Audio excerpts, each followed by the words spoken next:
मेरे प्यारे साथीदारों, आपका हमारी चैनल में स्वागत है। हम आज देखने वाले हैं और साइकिल चालू करने वाले हैं वो एंटीवायरल ड्रग की। हम एंटीवायरल ड्रग को देखें उससे पहले हमें वो पता होना चाहिए कि वायरस की साइकिल क्या होती है, तो हम उसको अच्छी तरह से ब्रेक कर पाते हैं।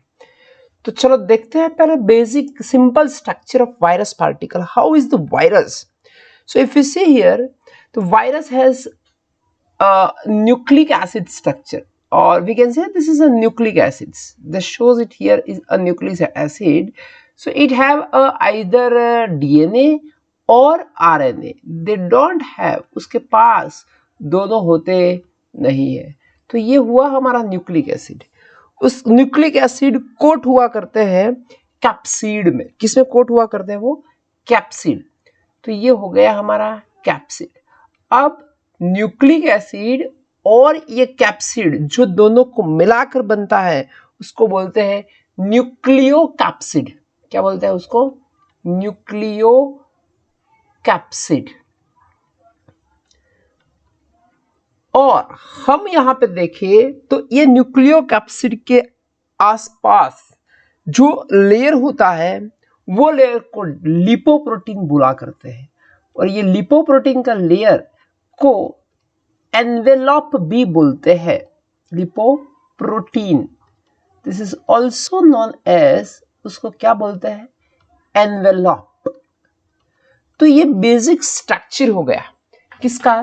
तो हम बता दें वायरस का। ये जो ग्रीन कलर का दिखाया हुआ है इट इज अ प्रोटीन, और उसको वो मॉर्फोलॉजिकल प्रोटीन यूनिट है एक, और उसको बोलते हैं कैप्सोमर। क्या बोलते हैं उसको? कैप्सोमर।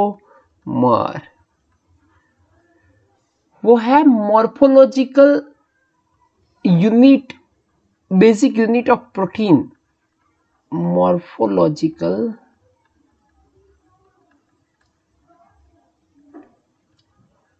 Basic unit of protein.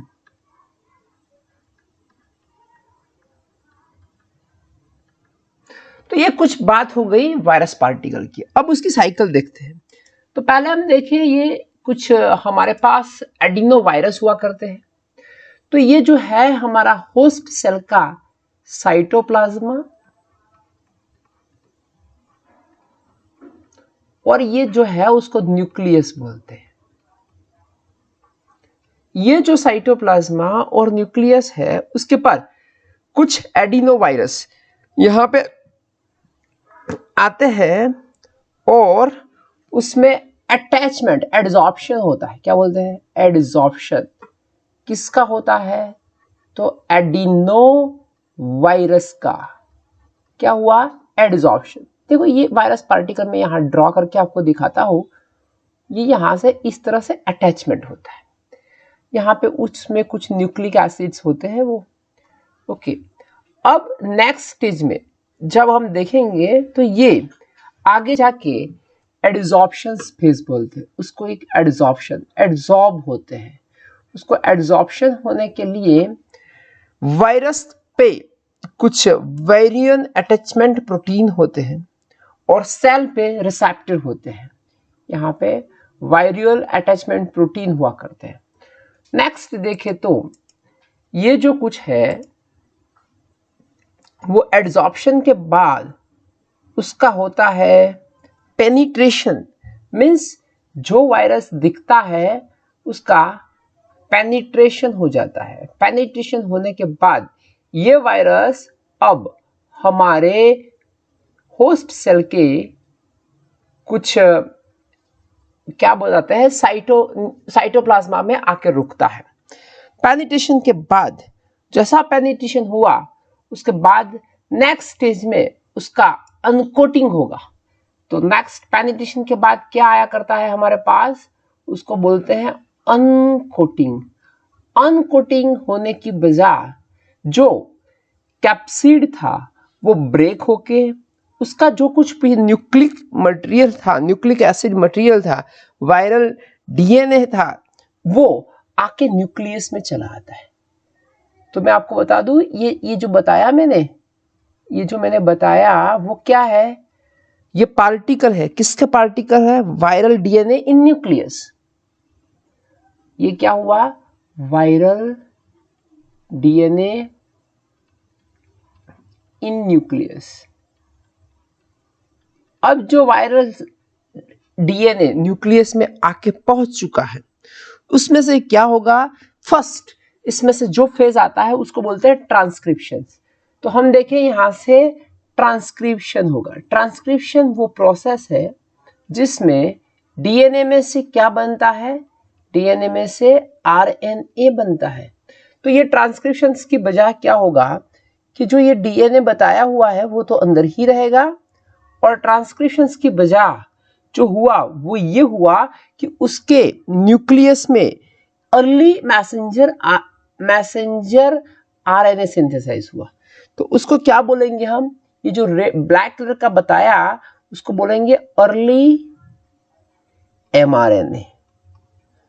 अब अर्ली एमआरएनए हो गया तो अर्ली एमआरएनए में से हमें क्या मिलेगा? तो यहां से जो आगे प्रोसेस चलेगी तो उसमें से हमें मैसेंजर आरएनए में से प्रोटीन बनेगा। तो ये जो फेज बताया हुआ है यहां पे मैं बताता हूं कि उसको बोलते हैं अर्ली ट्रांसलेशन। ट्रांसलेशन ये प्रोसेस है जिसमें हमारा मैसेंजर आरएनए सिंथेसाइज करता है। क्या सिंथेसाइज करता है? तो प्रोटीन सिंथेसाइज करता है। तो यहां पे मैं आपको बता दूं कि ये जो इनिशियल स्टेज है, इनिशियल स्टेज में जो कुछ देखो, ये कुछ हमारा डीएनए था वो, ये कुछ हमारा मैसेंजर आरएनए था वो, और ये जो कुछ हुआ वो हमारा प्रोटीन है। क्या है ये प्रोटीन, अर्ली प्रोटीन से। उसके बाद हमारा जो नया फेज आता है वो लॉन्ग टर्म के लिए लेट ट्रांसक्रिप्शन आता है। क्या आता है? Late transcription. लेट ट्रांसक्रिप्शन में क्या होता है? वहां से ढेर सारे मैसेंजर आरएनए प्रोड्यूस होते हैं। तो मैं आपको बता दूं कि ये देखो, ये हमारा डीएनए, ठीक है, ये हमारा क्या हो गया अभी? डीएनए। तो ऐसी बहुत सारी रेप्लिकेट होगी, डीएनए कॉपी हो जाएगी, और उसमें से हमारे पास ढेर सारे मैसेंजर आरएनए भी प्रोड्यूस हो जाएंगे। और ये हमारा गोल्गी बॉडी है। क्या है ये? Golgi body. यहाँ पे क्या प्रोड्यूस होगा? प्रोटीन सिंथेसिस होगा। डीएनए में से डीएनए पॉलीमरेज भी यूज होता है यहाँ पे।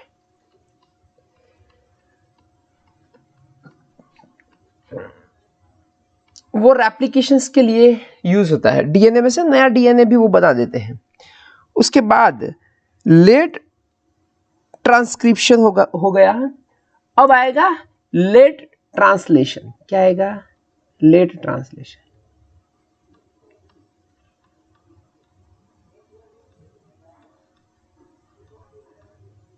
अब उसमें से क्या बनेगा? लेट ट्रांसलेशन में से हमारे पास देखो, ये जो बताया वो तो है ही है। वो क्या है भाई? ये डीएनए, ऐसे ढेर सारे डीएनए बनेंगे इसमें। ये हमारा हो गया आरएनए, ठीक है। अब क्या होगा? जो ये प्रोटीन बनते हैं, स्पेशल टाइप के कैप्सिड के लिए प्रोटीन बनते हैं। किसके लिए? कैप्सिड के लिए। तो ये लेट ट्रांसलेशंस के बाद जो होता है, और वायरल प्रोटीन भी बोलते हैं उसको। कौन सा प्रोटीन बोलते हैं? उसको वायरल प्रोटीन। क्योंकि वायरल प्रोटीन क्या यूज होगा? वो कैप्सिड बनाने के लिए यूज होगा। फिर आगे हम देखते हैं तो उसमें कुछ हमें मिलता है, वो कंडेंसेशन प्रोसीजर आती है। कंडेंसेशन में क्या होता है?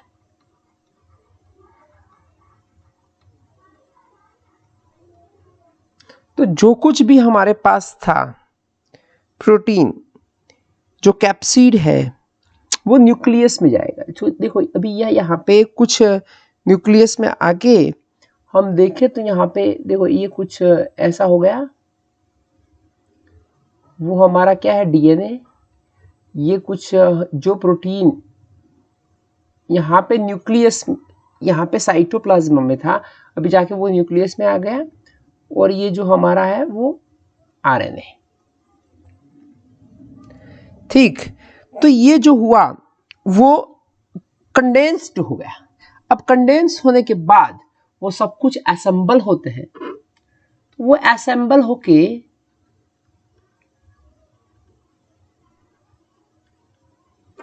हमें क्या मिलेगा, इस तरह के बहुत सारे, ढेर सारे वायरस पार्टिकल मिलेंगे। किस में बोलते हैं कि भी न्यूक्लियस में मिलेंगे इस तरह का। और मैं वो भी बता दूं आपको, न्यूक्लिक एसिड है, छोटा सा है, दिखने में नहीं लगता, पर वो यहाँ पे न्यूक्लिक एसिड आता है।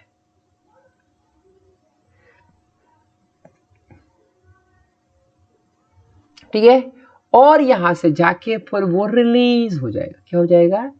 रिलीज होगा, और रिलीज होने के बाद वो दूसरे यहाँ से ये होस्ट सेल की प्रोसीजर कंटिन्यूस करेगा। तो इस तरह से हमें कुछ यूज होता है। तो बहुत सारी ड्रग होती है। एक ड्रग हम यहाँ पे यूज करते हैं जो अनकोटिंग होना नहीं देगी, एक हम यहाँ पे यूज करते हैं जो डीएनए पॉलीमरेज को नहीं आने देगी, एक हम यहाँ पे देखेंगे वो एड्सॉर्प्शन नहीं होने देंगी, हम यहाँ पे देखेंगे जो प्रोटीएज से असेंबल नहीं होने देगी। तो ये बहुत कुछ सारे हमारे टारगेट्स है, वो टारगेट्स को हम ब्लॉक करेंगे। एक यहाँ पे लेट ट्रांसलेशन से भी हम ब्लॉक कर सकते हैं। तो ये कुछ हमारा डीएनए सॉरी वायरस का साइकिल था। अब मैं आपको बताऊं बेसिक वायरस क्या होता है। Virus are small infective agents, ये सबसे छोटा इन्फेक्टिव एजेंट्स होता है। तो छोटा होने की वजह वो हमारी बॉडी में इजीली पहुंच पाता है। Consisting of nucleic acid, RNA और DNA enclosed in protein coat. ये जो प्रोटीन कोड है उसको कैप्सिड बोलते हैं। क्या बोलते हैं भाई? कैप्सिड। तो मैं आपको बता दूं कि ये यहाँ पे आरएनए होता है और डीएनए होता है, दोनों में से एक ही हो सकता है। They are not cell, they have having no metabolic machinery of their own. ये सेल नहीं होते, वायरस के सेल नहीं होता। क्यों? क्योंकि वायरस के पास अपनी ओन न्यूक्लियस नहीं होता, वायरस के पास अपना कुछ ऑर्गेनाइल्स भी नहीं होते, इसलिए वो होस्ट सेल की मशीनरी ज्यादातर यूज करते हैं। जो हम होस्ट सेल मीन्स की हमारी मशीनरी को वो बहुत ही ज्यादातर यूज करते हैं। एंड ऑब्लिगेट इंट्रासेल्युलर पैरासाइट्स, वो हमारी सेल्स के अंदर का एक पैरासाइट्स है, utilizing the metabolic process of the host cell. हमारा ही वो यूज करेगा और हमको ही मार डालेगा। दे इनफैक्ट टू रेप्लिकेट, ये क्यों इन्फेक्ट होते हैं? रेप्लिकेट होने के लिए। ओके, डीएनए वायरस क्या होता है? तो जिसमें DNA as enter the host cell nucleus and direct the generation of new virus. देखो ये जो है उसके पास होस्ट सेल के न्यूक्लियस में जाके वो एक डीएनए में से अपना कॉम्प्लीमेंट्री डीएनए बनाता है, और वो कॉम्प्लीमेंट्री डीएनए उसका एक नया कुछ वायरस पार्टिकल बनाते हैं। आरएनए वायरस के लिए direct generation of new virus, ये डायरेक्ट ही जनरेट कर देता है, क्योंकि उसमें जो आरएनए है उसमें से वो मैसेंजर आरएनए बना देंगे। ठीक है, हमारा अल्टीमेट गोल क्या होता है भी? मैसेंजर आरएनए बनाना, without involving the host cell nucleus. इसमें तो होस्ट सेल की जरूरत भी नहीं पड़ती। ठीक है, डीएनए में होस्ट सेल की जरूरत पड़ेगी, क्योंकि डीएनए में से जो सिंगल स्ट्रैंड डीएनए हो उसमें से डबल स्ट्रैंड डीएनए बनाना होता है, उसमें से आरएनए बनाना होता है। आरएनए वायरस में उसकी कोई जरूरत नहीं होती। इन्फ्लुएंजा वायरस ये आरएनए वायरस है, but in that it does involve the host cell nucleus, पर वो होस्ट सेल के न्यूक्लियस को यूज करता है, ये एक एक्सेप्शनल केस है। डीएनए वायरस, आरएनए वायरस, ये दो टाइप हुआ, और ये है रिट्रोवायरस, आरएनए रिट्रोवायरस। ये एचआईवी जो होता है उसमें टी सेल ल्यूकेमिया के वायरस है, उसमें क्या होता है? तो जो आरएनए रिट्रोवायरस है सॉरी, उसके पास रिवर्स ट्रांसक्रिप्टेज एंजाइम हो जाए। ट्रांसक्रिप्शन का मतलब होता है डीएनए को कन्वर्ट करो आरएनए में। अभी रिवर्स का मतलब होता है कि आरएनए को करो डीएनए में। तो ये जो which makes the DNA copy of the viral messenger, जो आपके पास वायरल आरएनए आया ना उसका वो डीएनए बना देता है। और आखिर में देखिए the copy of DNA is integrated into the host cell genome, और जो डीएनए आया वो होस्ट सेल के जीनोम, जो हमारा होस्ट सेल का जेनेटिक मटेरियल है, इनमें वो इन्वॉल्व हो जाएगा and direct generation of new virus particle. तो इसमें से वो नया वायरस पार्टिकल जनरेट करेंगे। तो ये थोड़ी सी बात थी, वो हमें बताना चाहते थे कि आपको कि किस तरह से वायरस की साइकिल होती है। अब हम आगे देखते जाएंगे, क्लासिफिकेशन देखेंगे और एंटीवायरल ड्रग कैसे काम करती है वो भी देखेंगे। डिस्क्रिप्शन में हम टेस्ट रखते हैं, तो आप टेस्ट दिया दीजिए। Thank you, thanks a lot.